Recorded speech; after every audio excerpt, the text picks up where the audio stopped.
Welcome to Real Takes. And Movie Breaks. I'm Kimberly. I'm Michael. And today we are reviewing the film Flight Risk. This will be our no spoiler review. No spoiler. Please subscribe to our channel, click that notification bell so you never miss a review or a reaction. And we'll get started. Without giving anything away, we'll talk about anything we liked, didn't like, and if we would recommend taking the risk to see this film. Roll the dice. Take a risk. Hold your breath. Make a wish. It's 3 people on a plane. I'm just very sort of ambiguous about all of it. It's not really that there's nothing I liked, really. Nothing that I liked. Go ahead. I liked the sentiment about having integrity with your professions. There's a little sentiment in there about choosing your professions wisely so you don't regret your choices in life. And be careful who you trust, I guess, is another one. But other than that, I didn't really like much about it. A very strange movie. It's a very strange script. Immediately, the first scene, we were like looking at each other like, what is this writing, this acting, what is this? Yeah, so we'll get into what we didn't like. I didn't like the writing. No. I thought the writing was really lame. Yeah. If you've ever seen a movie before, you'd be able to predict most of it. It's not very nuanced. The characters were one-dimensional. There wasn't very much character development. We didn't really get a reason to care about the characters.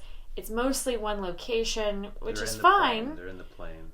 But the performances, I thought none of them moved me in any way. The main thing I didn't like about the writing was a lot of the crass. They tried to be funny, and it was not funny. Yeah. The tone's all off. I was like, is this a comedy thriller? Is it leaning comedy? You know? And at times it almost felt like that was like a choice. I was totally confused just tonally by this movie. And then I was also like, this feels like a movie that would have been popular in the year 1997. Maybe as like an episode on TV. No, there was a movie called The Edge with Anthony Hopkins and Alec Baldwin where they get lost in the woods. Yeah. And they go to the edge and no one's who they seem, and that was like 1998. Yeah. And that movie was better than this movie. This reminded me a little of Speed, like it was trying to be like Speed. Yeah, or like Speed, yeah. I'm not going to give anything away, but there are some twists, but you can see them coming, and the ending was not satisfying. So I would not recommend going to the theater to see this movie. Maybe if you like thriller, maybe wait to see it streaming. I don't know who this movie is really for because it's advertised as a thriller.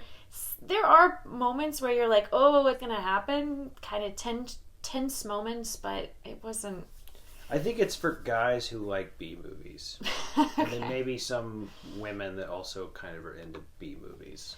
I think. On a scale, I think it's made for it's kind of red meat as movie. But what do you give it out of 5? On a scale of 1 to 5, I would give it like a 1.5 out of 5. There are worse movies, so that's why I'm not giving it a 1. I haven't gone to I don't think I've gone to. Maybe I have once. I haven't gone that. No, I did. I went low on Gladiator 2. I like this better than Gladiator 2. I don't know about that. Gladiator 2? I didn't like this any better than Gladiator 2. It was at least like the scenes were more fun to watch than Gladiator 2. This is a little better than Gladiator 2.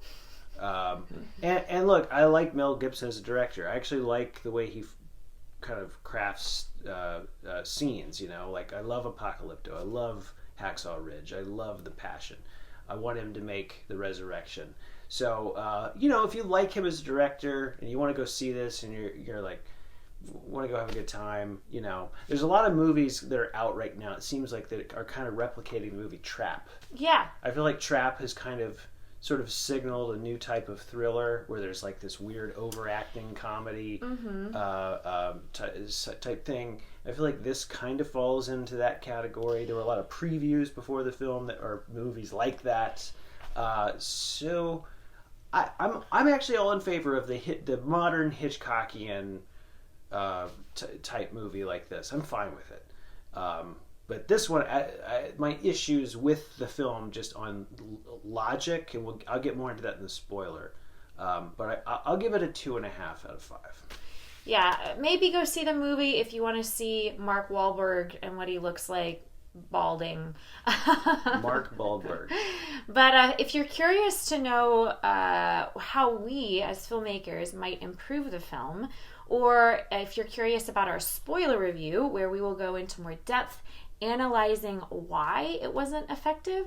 I think sometimes when you watch a movie and it wasn't effective, it's important as artists to think with constructive criticism, because that's what helps us grow and become better storytellers. So if you're curious about our spoiler review, click the link in the description below. And if there are any other films you'd like us to review, please let us know. We do listen to your suggestions.